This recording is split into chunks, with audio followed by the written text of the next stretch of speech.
خوږو لیدونکو السلام علیکم ورحمت الله. په دې هیله چې روغ جوړ او خوشاله به یاستئ. په دې وروستیو کې د امر بالمعروف وزارت لوري د ښځینه پر سینګرځایونو یا آرایشګاو بندیز لګېدلی. موږ په دې اړه سیمه ییز خلک پوښتو او د هغوی نظر راخلو. له موږ سره اوسئ.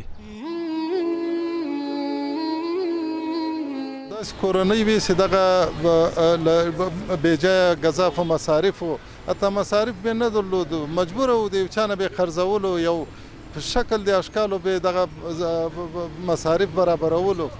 نو دا ډیر ښه کار وسو، ډیر خوندور کار وسو. واقعا از نظر شریعت گپ بسیار مقبول است یکی و دیگه مصارف بسیار گزافی داره. وقتی که زمانی که عروسی صورت میگیره فامیل داماد مجبور هستن که یک تعداد کسا رو ببرن به آرایشگاه که واقعا این مصارف بسیار گزاف است. دا یو خوشخبری ده په داسې یو ټولنې لپاره لکه د افغانستان د اسلامي نگاه هم دا یو اسلامي ټولنه ده. ډیر خوشخبری زه ګڼم د ولس دپاره، ځکه ولس غریب ده.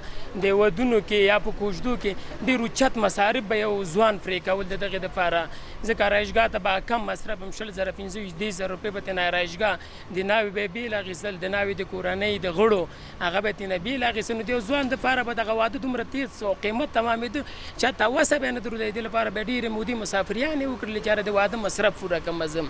نو دا یو ډېر ښه زیری ده چې د یا نظام له خوا نه دغه لپاره هغه شوی چې د آرایشګاګانې